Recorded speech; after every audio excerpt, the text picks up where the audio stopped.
the bottom team beating the top team to breaking a 20-game undefeated winning streak. In this video, we're going to be going over 10 of the craziest upsets in the 21st century. Now, we are bringing back the list videos today. I know I haven't really done one of these in quite some time. And thanks to you guys for giving me some video suggestions. You guys wanted to see me go through some upsets. So today we're going through 10 of the biggest upsets, in my opinion, since 2000. I also wanted to include a few honorable mentions before we start. So let's go through some of the honorable mentions of upsets that I think deserve to be in this video. I'm starting off with a couple of finals, which we aren't actually going to include in the top 10. The first final, we have Fremantle and Geelong at the qualifying final in 2013. It was actually the first ever final played in Geelong. The Cats were in front by 20 points early in the second. But ever since then, Fremantle gradually made their way back into the game. And in the first final in Geelong, they upset the Cats by 16 points with Stephen Hill kicking the sealer to advance into the first home preliminary final in their history. Richmond and Collingwood is also a mention I will have in this video because people kind of forget how dominant the Tigers were in 2018. They had their best home and away record of all the years during their dynasty, and one man called Mason Cox essentially ruined their chances of a four-peat, breaking the scene and absolutely dominating from pretty much the first bounce in a way. And obviously Collingwood went on to win the game and play the Eagles in the grand final. The rest was history. The next honourable mention game I have is between Richmond and Adelaide in 2006. This game was played on the Docklands, and in the lead up to the game, the Tigers were sitting 11th on the ladder with a percentage of 68%. Adelaide was sitting first, undefeated, 7-0, 147%. Realistically, no one really gave the Tigers a chance in this game at all, considering that they just came off a 100-point belting. And I guess Coach Terry Wallace, in a way, knew that, which is why he employed one of the more bizarre coaching tactics in a game of footy that you'll ever see. Pretty much just played keepings off for the entire game. Like, there were a ridiculous amount of uncontested kicks and marks throughout the entire game.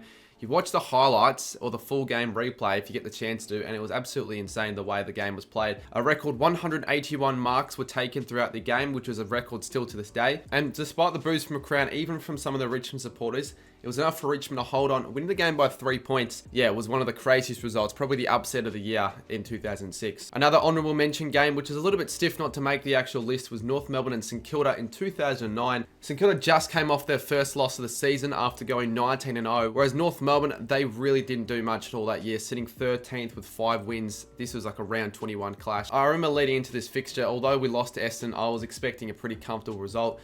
The Roos kicked 32-0 to start off the game. I feel like the Saints just didn't wake up. North wanted to win this game a lot more. Saints got into the lead in the last quarter, but inaccuracy hurt the Saints, and they lost a game that they probably should have won by 5 points, which alongside the Essendon game was their only other loss during the 2009 season.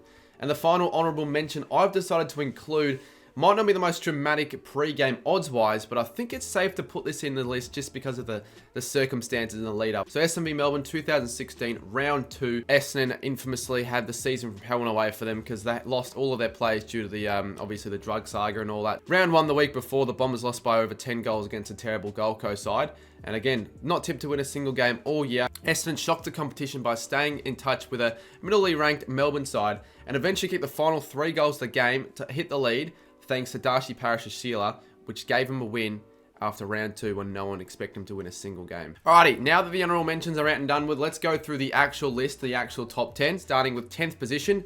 I've got a game that not only ended a certain team's finals chances, but also ended a certain coach's career for that club at least. This was Gold Coast v Carlton 2012, round 22. They were sitting at a record of 2-18, 17th. Carlton were 11-11, 9th placed, and had a percentage of around 109. Unfortunately for the Blues, it was a terrible start to the game. I don't know if they were just caught sleeping or what the issue was, but half-time, the scores were 69-27. They were down by 42 points against the worst side in the competition by quite some bit, apart from the Giants, I guess you could say. The Blues did mount a bit of a comeback, or at least try to in a way, but inaccuracy just sort of cost them. They probably should have won with all their shots they had at the end. It wasn't enough for them. Some are saying it wasn't that bad of a loss, but upsets-wise, it was pretty bad considering Gold Coast were completely shambolic that year, and the odds were like 12-1 pre-game. The final scores were 98-86, so the Suns won the game by 12 points. And after the end of that game, Brett Ratton was pretty much sacked. At number 9 spot, I've got Essendon v Geelong 2011, 115-111. A little bit of context is needed for this one because Geelong arguably had their best season, or at least start to a season, in their history. I know in 2009 they started 14-0, but the exact same thing occurred in round 11. They were just a super club. They started off the season 13-0, the Cats, and were up against an Essendon side who at the time was outside the 8 with just a record of 5 wins, 1 draw and 7 losses. And after Geelong kicked the first 3 goals of the game, and you probably expected, geez, okay, this is probably going to be another easy win for Geelong, at least by 30 plus points. Essendon got back into the game, kicked the next 4 to lead at quarter time, and gradually just stay in front for the rest of the game. Geelong actually didn't hit the lead, I don't think, a single time from that point onwards, and it took a really heroic, fight back from particularly Steve Johnson kicking 3 goals in 5 minutes, but Jakey Melksham kicked the sealer to put him up by 10 points with like a minute to go. The Cats did kick 1 late goal, but it wasn't enough, as the Bombers held on to win the game by 4 points in one of the famous victories for the club, to be honest with you.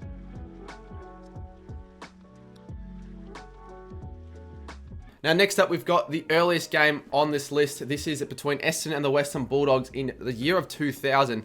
It's the infamous Super Flood game that sort of changed the game that we see it today, because Essendon, heading into this game, were 20-0. They were looking at an absolutely undefeated record. It was probably the best season we've seen from a team in history, or at least in the modern era, at least since, the AFL became a thing. The Dogs were sitting 6th on the ladder, so it's the highest ranked side any of the winning teams has placed in this video. But I put it in there just because the fact that they knocked off a side 20-0, and the Dogs' really only chance of winning was having to try something new, in which they did. They employed a tactic of just flooding plays back when the Bombers went inside 50 trying to go forward, and made it really difficult for the Bombers to score. And the Dogs themselves did enough on the counter to, stay in touch with the game. Needing one more win to secure a final spot in the last couple minutes, Chris Grant had a snap around the body and nailed the goal, which was ultimately the sealer. The Dogs went on to win the game by 11 points, and that was Essendon's only ever loss that entire season. They went on to win the flag, absolutely smashing all the teams in front of them in the final series of 2000. But that game stopped them in their path. In 7th spot, this is an interesting game. It's ranked up a little bit higher due to the margin. Collingwood v Geelong, 2008, round 9. The Cats were 8-0. This is the period where Geelong would literally start every season undefeated, it would seem. And Collingwood, they were doing okay. They were sitting 7th on the ladder, 4-4, but realistically didn't stand much of a chance. But not only did they put up a fight, the Cats look like the bottom 4 side in this situation.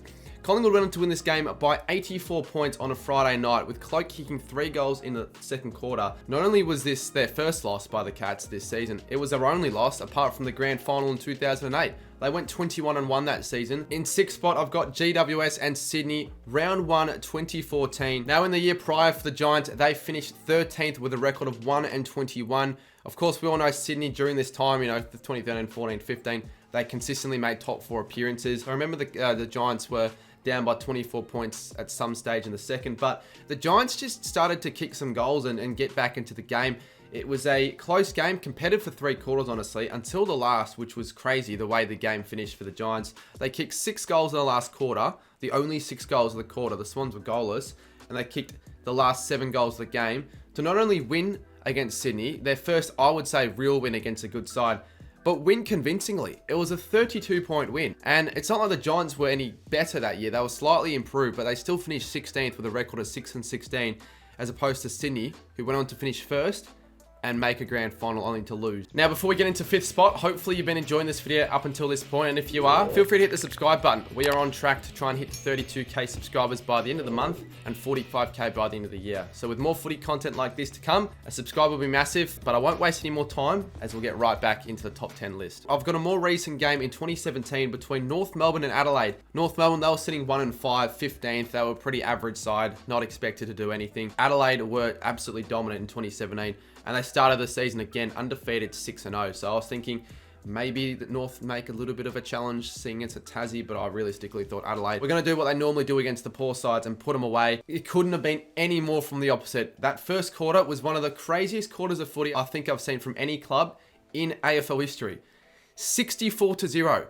North absolutely obliterated Adelaide. There was literally no explanation behind this. It came out of absolutely nowhere. The first quarter alone, it has to make the spot on the list. Jared Waite kicked 6 goals, including I think 3 or 4 in the first. Yeah, definitely North Melbourne's best win of the season. The upset of 2017 for sure. In 4th on the list, I've got a game between Collingwood and West Coast in 2005. This is actually the last time up until this point where a side finishing bottom of the ladder has beaten the side first on the ladder after a certain point into the season. So probably after round 5 or 6.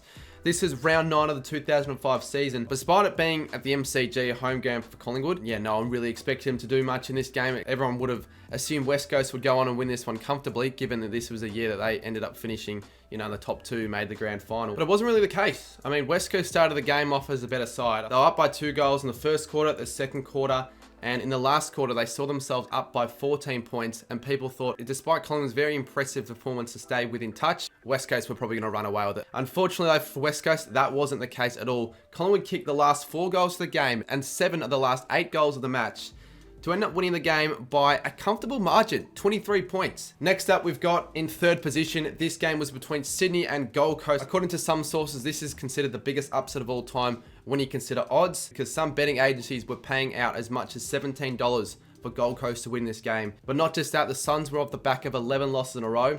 It was almost an inexplainable result. I don't think anyone making predictions would have had the Suns anywhere near the Swans. It would have been an easy 50-plus point win. The Swans, they were always strong at home. I'm pretty sure the Swans in the first quarter kicked 6 goals to 1 and were up by 30 points at one stage in the second quarter, but they didn't score any goals in the second and third quarters. The Suns ended up hitting the lead and kicked 11 of the last 13 goals of the game to, again, like we've seen in a few of the other instances in this video, run over the top of Sydney in crazy fashion by 24 points. A side who hadn't won a game since round 5, might I add, completely shocking a Sydney side who, let's be real, were expected to win this game by more than 10 goals. Now, second on the spot on the list, this is the most recent, you could argue a bit of recency bias, but I think it's a deserving spot to put in this list.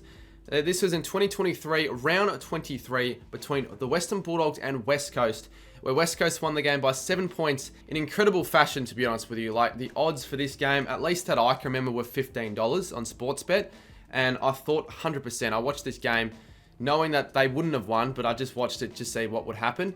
And West Coast were just incredible for some reason. The Dogs looked really flat. West Coast wanted to win the game more. They were in front at quarter time. And let's just not forget, for those that don't already know, West Coast were an absolutely shambolic side that year. The lowest percentage that I've covered from any side in this video. In fact, this is the worst side by far of all the sides that I want to list in this video. They were 50%. Bottom of the table, only won 2 games. Every single away game, it seemed like they get smashed by 10 plus goals. And it just looked like a recipe for disaster, considering the Dogs kind of needed to win this to almost wrap up the final spot. But West Coast just kept on coming at the Dogs, and the Dogs really didn't have any answers. West Coast did enough to hold on and win the game by 7 points, shocking the footy world and giving me tears of joy almost, because the Saints, as a result of it, ended up making finals, as well as the Swans, and yeah, it was crazy. I mean, that was the reason, along with a loss against Hawthorn the week before, why the Dogs didn't make the 8 in 2023. And rounding out the top spot on my list, I have a 2014 game between St Kilda and Fremantle in 2014. Now, this game needs a lot of context, because some people might not realise how severe this result was and how, you know, just crazy it was to begin with. I think the Saints were $13, $14, $15, around that. Obviously, clear rank outsiders. Leading into this game, St Kilda were sitting at bottom of the table with just the 3 wins, but their form was diabolical. They were coming off an 11-game losing streak, and Fremantle at the time was sitting second on the ladder with an 8-game winning streak. So just think about that. In 2014, I remember not going to certain games because, you know, I thought there was no point if we get smashed. I remember I went to this one and thought, whatever happens, happens.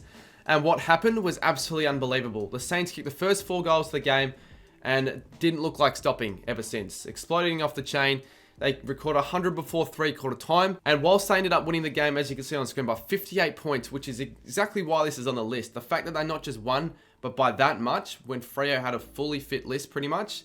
They led by 75 late in the third quarter. It was absolutely unbelievable. I remember watching this game going, what the hell? Rewell ended up kicking 4, and that was the last win the Saints had all year, whereas Fremantle went back to their winning ways. The Saints won the spoon that year with a terrible season, but this was the highlight. Well, that rounds out the list for my top 10 biggest upsets or craziest upsets of the modern era since 2000. Now, of course, since I handpicked these games myself, it is a subjective list, and it isn't really based on any, you know, stats or figures or anything like that. People are going to have different opinions, so there's a chance I may have missed a game that you think should deserve to be in this video, an upset, or, you know, there are a few such as like Port Adelaide Gold Coast 2011, but I can't include them all in the video, so let me know down below what games I could have put in the video, or how you would rearrange the top 10 if you want to do it yourself. So thank you everyone for watching the video.